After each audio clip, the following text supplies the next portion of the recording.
Hello, world and universe. Welcome to the Trevor Donald Experience. Manifest your truth. And if you're new to the channel, please hit that like and subscribe button.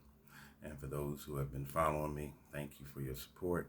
And please share this information with people you think will find it informative. And man, we got to go back into this migrant crisis. I've put up several previous videos about how this migrant crisis and this border issue has become a complete debacle. And in some of my previous videos, when this migrant issue started with these sanctuary cities in Chicago and New York primarily, and being from Chicago, many people thought that I was anti-migrant, and I was not. I just knew that this didn't make any sense. We have all kinds of issues that are taking place in America where our government is not taking care of its own citizens. So how are they going to take care of this migrant influx? We have scenarios taking place here like mental health issues, the opioid crisis, homelessness, joblessness, poor inept inner city schools where kids in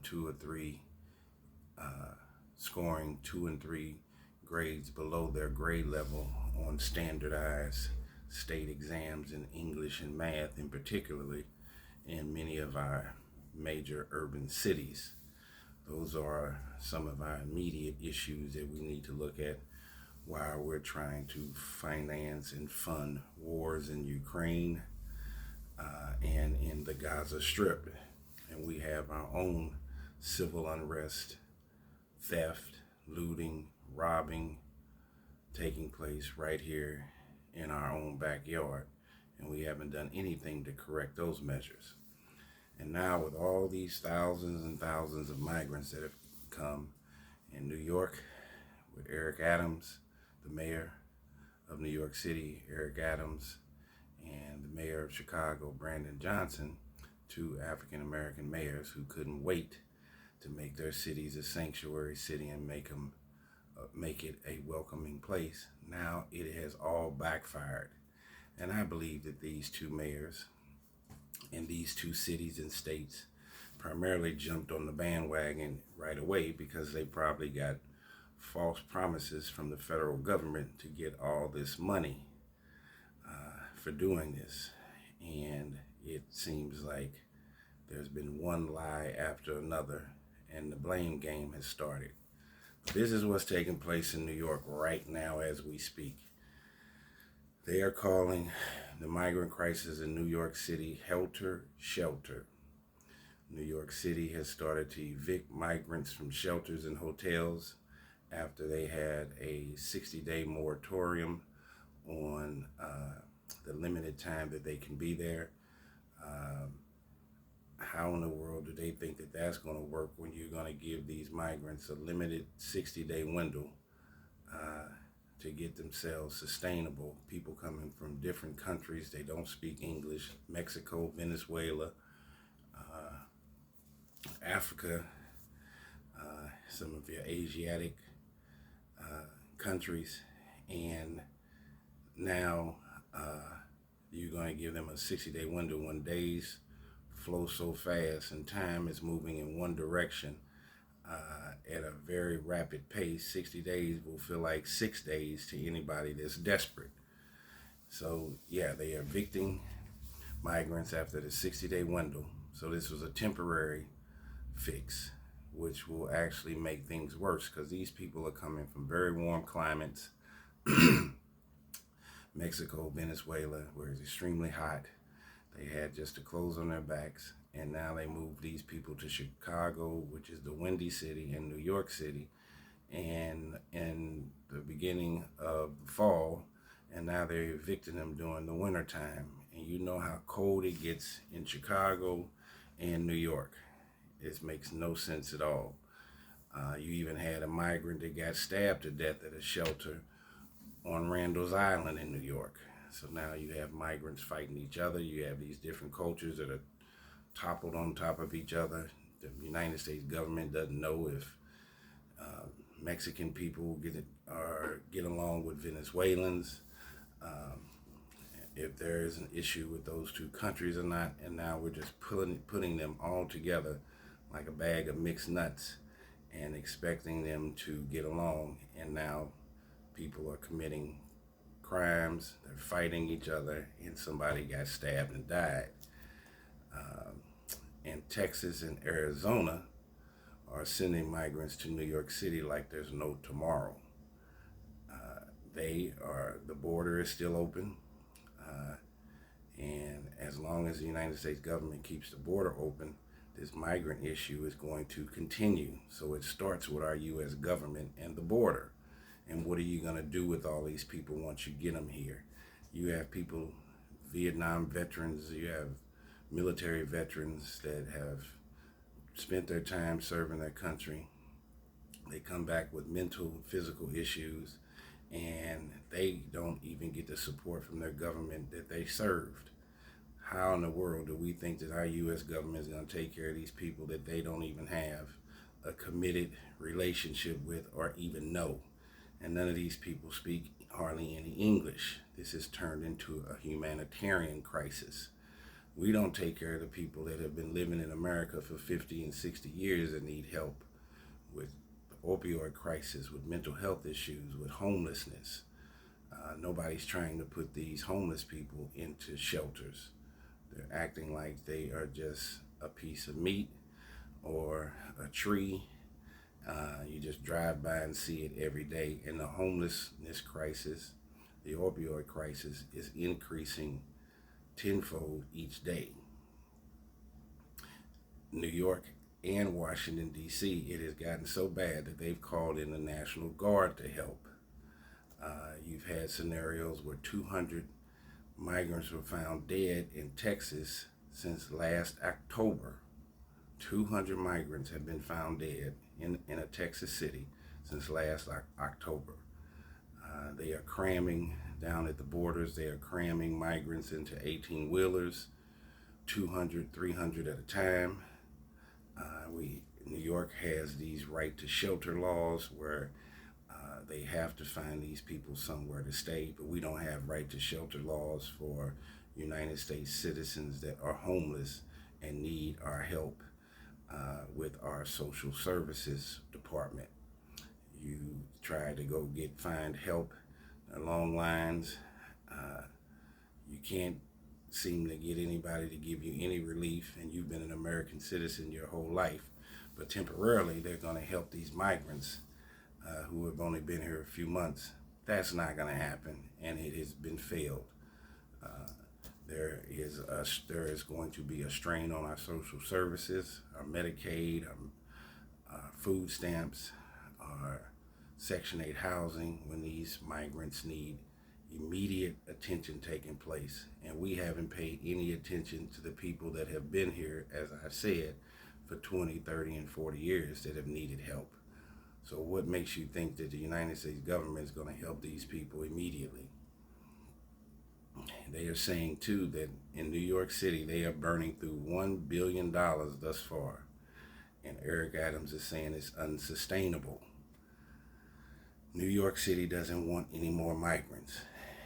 When the New York governor and the mayor said, come, we'll take care of you, we're a multicultural, diverse city, they are eating their own words as we speak. And so now Eric Adams put a restriction on the buses that can come in Monday through Friday between 9 a.m. and 12 p.m. And if they're buses that are coming after that, Mayor Adams is arresting bus drivers, and he has sued 17 charter bus companies. So, and they have to give a 32-hour notice before coming to New York City. And this has backfired and has been completely ironic. So what are the bus companies doing? They got smarter than the politicians in New York. The bus drivers are now dropping migrants off in New Jersey and then giving them a train ticket to get to New York City at all hours of the night. So that 9 to 12 thing does not work. New York City wants to stop the migrant invasion, but the United States government won't close the borders. That's where the real issue is. It's no different if you have diabetes and you go to the doctor. Why is your doctor treating you for arthritis? Let's get to the source and the real reason why you're in the doctor's office. You're there for diabetes, not arthritis. And now they have these migrants that are moving in New York City. They're moving into schools, and the New York governor wants the citizens of New York City to take migrants into their homes. So they've been in hotels, they've been in schools, and now they want the citizens of New York to start bringing in strangers that don't speak English. You don't know a thing about them. You don't know if they had COVID shots or any kind of vetting, if they have a past criminal history, and they want the New York City citizens to bring them into their home. It's unbelievably ridiculous and makes not an ounce of sense. You have migrants fighting each other. They are saying that there are 3 million people requesting asylum with court dates. 3 million. There are not enough judges for them to have these court dates, and it could take up to 10 years before you could be vetted to be a U.S. citizen. Immigration courts backlog are completely backlogged. There are only 734 immigrant judges throughout the country, and there are only 71 immigration courts in America. And this is going to put a heavy burden on the court system when with court dates, and they're saying 3 million. It could take 10 or 15 years before these people will find out if they can become vested U.S. citizens. And now, with the wintertime, they have relocated over 2,000 migrants into a high school gymnasium. So they evicted them out of the hotels and some of the schools that they were putting them in after 60 days. They got to reapply. So then now 2,000 of them have gone to a school and are living in a gymnasium. And they want the students to do remote learning in the gym. How do you do that? Do they have computers? With all that chaos and all that loud noise with 2,000 people in a gymnasium, how can a kid learn in that environment? That is ridiculous. And they're saying that some of the New York City teachers are not even showing up to teach the kids remotely. And how are you going to teach them if they don't speak English? Every teacher has to be fluent in Spanish and some of these other dialects that these people are coming over here with. Even in the medical system, these people are going to have illnesses due to the cold weather. And how are the doctors going to relate and diagnose these immigrants if they don't speak the language? This is turning into a complete unadulterated mess. Like I said, there's a strain on the social services, the medical systems, the school. The language barrier is a big issue. And this is going to be an addition to the mental health issue, the opioid crisis, the homelessness crisis, the inept schools. Violence is going to go up as these migrants become more and more desperate, not having an idea how to navigate their way into a healthy system in America. They don't know what to do, don't know where to go. So what are you going to do? You're going to acclimate yourself through desperation and to do things by any means necessary. This has turned into a complete unadulterated mess.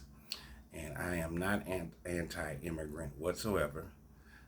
We're not manifesting our truth in the right direction to see and to effectively help these migrants. This is going to be an added burden to what's already going on with homelessness, mental health issues, the opioid crisis, joblessness.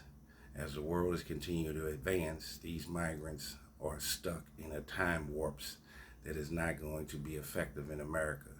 You need to close the borders for a year, get the people that are here sustainable and up to par, and then let's try to fix this mess. But this is turning into a disaster in Chicago, in New York.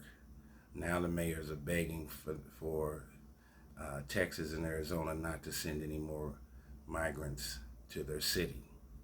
So for all those who thought I was anti-immigrant, that was not the case whatsoever. History speaks for itself. We have not taken care of the people that have been living in America for 50 years. How are we going to take care of these folks and they've been here for 1 month?